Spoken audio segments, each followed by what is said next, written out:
Hello and welcome to RPG Tips. This is the actual last video that I will do before my solo game example. I know that lots of people have been asking for it. I will do it, don't worry. After this one, I promise I will do it. I don't know if I will do one before in which I will show the tools and things that I've done to improve my solo games, but nevertheless, the solo example, it's coming. In this video, we are going to talk about the Mythic Variations 2 book. In the last one, I talked about Mythic Variations 1. And in this one, we're talking about the next one. This book was published 10 years after Mythic Variations 1, and it really shows how Tana has learned and improved the system all over the years. So in a similar way as to what I did last time, I will go over each chapter and show you what this book offers in terms of tools that can improve your game. Now, in order to make things a bit clearer, I'm going to do a bit of a recap and talk about the different resources that I talked about in the Mythic Game Master Emulator video and the Mythic Variations 1 video. So, if you remember, I talked about 4 different kind of resources. Short-term reactions, which are just answers to player questions. Short-term actions, which are proactive changes that the GM does, well, the emulator does. Story structure resources, things that make the story go in a certain cohesive way. And then meta resources like random tables and other stuff. Now, if you remember the videos, the base Mythic Game Master Emulator has just one short-term reaction, which is the yes-no oracle, in which you use the fate chart. Then one short-term action, the random events mechanic, and 2 mechanisms for story structure, the NPCs and threats list, and the scenes mechanism. Mythic Variations 1 added one of each resource. It added complex questions as short-term reactions, themes as short-term actions, off-camera stories as a story structure resource, and adventure outlines as meta resources. Well, Variations 2 does add 4 short-term reactions and 1 short-term action. And what you'll see is that what it does is it takes specific situations which weren't very detailed in the base game, and it shows you tools, specific specialized tools, to generate better results in those situations. So now I'm going to go over each of them, which actually the name of the tools are also the name of chapters, so it's going to be very easy. There are 6 chapters in this book. The faith check, the detail check, the event check, the behavior check, the statistics check, and the big chapter of examples, which doesn't contain any specific tool, but it's a very, very detailed and good explanation of all the previous checks. Just something that I would like to remark before we get into matters is that the Mythic Variations 2 book offers what could be considered a revamp of the whole system, and at the same time it builds over it. What this means is that if you know the previous system, you can take this book and use it as your whole system, because it's actually, in my opinion, a bit more streamlined and better. Now, the first thing that this book does is take the chaos factor mechanic of the base game and change it. If you remember that the chaos factor goes from 1 to 9, and it measures how chaotic, how crazy your adventure is going. Where if it's closer to 9, every question, every yes-no question you do has a higher probability of being answered yes, and if your chaos factor is close to 1, then the opposite is true. Well, this book uses the chaos factor in a different way. It goes from 3 to 6, starting at 5, and what it measures is how well the situation is going for your adventurers or for your PCs. So, if the chaos factor is at 6, then things are ruled against your PCs. And if the chaos factor is closer to 3, then your PCs will have an easier time. I find this mechanic much more simpler and just plain better. Okay, so we have made a recap of the different kind of resources that the base game and Variations 1 offered, and we have seen the new chaos factor mechanic. Now, if we go right into the chapters, the first one is called the fate check. The fate check is actually the same thing, the same yes-no oracle that the base game proposes, but in a much more streamlined way. Instead of deciding the probability of your question between 9 different levels and changing that with the chaos factor in a huge fate chart, now you just roll 2d10 and compare the result against 11. If it's more than that, then the answer is yes. If the numbers in your dice are the same, then that's an exceptional result. If you consider that the probability of your question should be altered, then you can just add or subtract any kind of number you want as a bonus. There's also a useful table telling you if you think this is probable or less probable, what to sum or to subtract. And that's it. That's the fate check. It's just the fate chart, but better. The second check is probably my favorite one, and it's called the detail check. And this is a substitute to the complex questions stuff that I talked about in the previous video. If you remember, I talked about how Tana advises against using a lot of complex questions because that can derail the story if you get a lot of random results. Well, the detail check solves that. How does it do it? Well, the detail check, first of all, answers the question, how does the warrior look? What does the chancellor say? What's inside that building? Any kind of question that you would answer with a complex question using Mythic Variations 1 is answered through the detail check here. And why does it improve the complex question mechanism?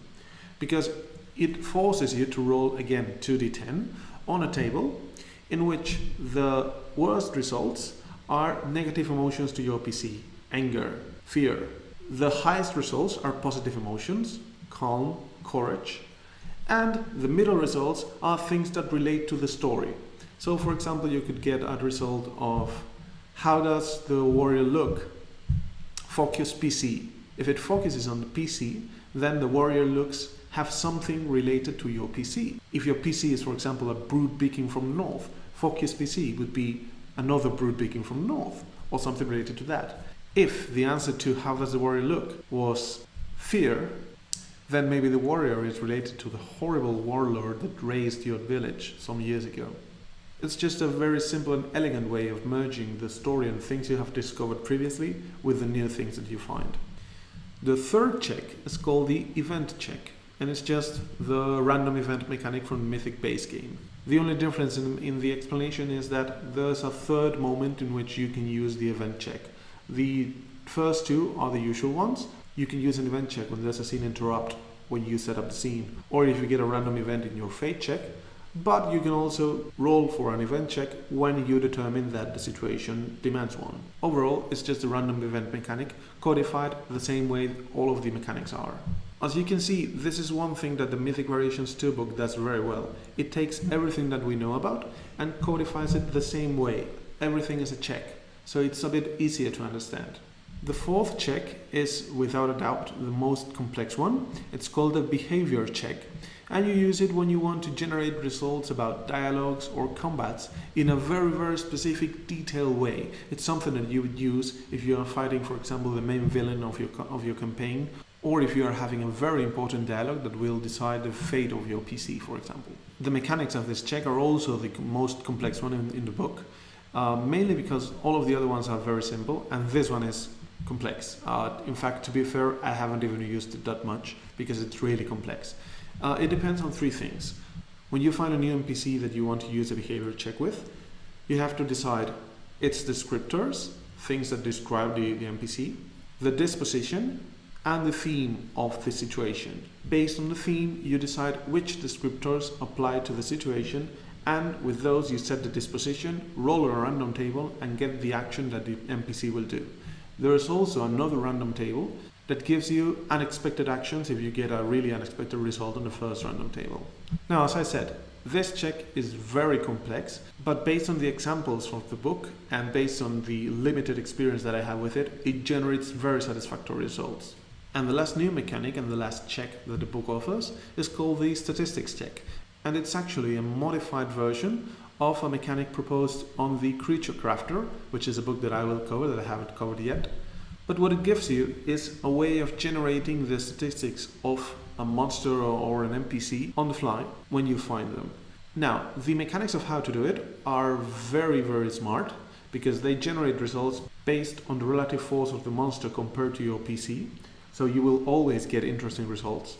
But at the same time, I must also admit that I've never used it, because I normally play with rules light games in which I can just generate monsters on the fly. I don't usually have the need for this, but sometimes I've used them and the results are interesting. Though I must admit that if I'm generating a new monster, I usually use a Creature Crafter. The last chapter of the book is called the Big Chapter of Examples, and it shows you how to use every of the checks that we've talked about. and it's very good. I know that I've said this in every video I've done about the Mythic Game Master Simulator, but the examples are what gives the book life. Just the dry mechanics are very hard to understand, and I understand that my videos may be a bit dry because of that. So seriously, if you buy the books or if you want to understand a bit more about this, read the examples. And that's actually Mythic Variations too. I had the feeling that it was going to be a bit more complex or a bit longer, but since I am not actually explaining the mechanics because, well, you can buy the books for that and you can read them because they are a bit complex, this video has been very simple. Which is not too bad because then I can talk about my opinion of the book. For me, Mythic Variations 2 is the best version of Mythic. I wouldn't advise you to just buy it because then you would be missing all of the explanations of the base game and Mythic Variations 1. So if I had to advise you on what to do if you want to get into solo RPGing, I would tell you, read the first base game, read the Mythic Variations 1, then read Mythic Variations 2 and use it. Just use that one. Because it summarizes everything else you have seen into just one book in which every mechanic is the same, every mechanic is similar, the vocabulary is the same, and the needed paperwork is much less. If I had to talk about some things that I don't like about the book, the behavior check, while I really like it, is normally too complex for my games, and I wouldn't say that's a disadvantage. In fact, it's good to have the tool if you want to generate very, very detailed results. But I normally like my stories to flow, so I don't get to use it that much. But it's good to have the opportunity of generating very detailed results if you want them. Now, as I said in the beginning, the next video is going to be an example of me playing a game. I've been doing some work on it during these days. I have a bit of a surprise to you. In fact, I've already started generating the world that I'm going to be playing on, because I like to homebrew my games. And I would like to ask you one question regarding the next video. And it is, what would you like to see? And what do I mean with this? Would you like just to see me playing the game? Or would you like me to talk about the set of rules that I've chosen, generating the character, generating the world, explaining the tools that I use in a detailed way? Or would you just want to see the game? Or would you prefer the tools to have another video? I just ask this because I don't want to explain half an hour of tools or something like that if no one's interested on it. So this has been Mythic Variations 2. As I said, this is my favorite version of Mythic. I will really advise you to buy it, read it and use it. In the next video, I'll give you an example of how to use Mythic to play your games. And in the future, I'll go over the rest of the Mythic series that I haven't covered yet, which are the Adventure Crafter, the Location Crafter and the Creature Crafter. As always, if you have any kind of questions, you can drop by the Mythic GME subreddit and Discord and we'll be happy to answer them. Nevertheless, I hope you have learned some things. I hope that my videos will encourage you to start solo RPGing or at least learning about the tools. And I hope to see you again in the next video. Bye bye.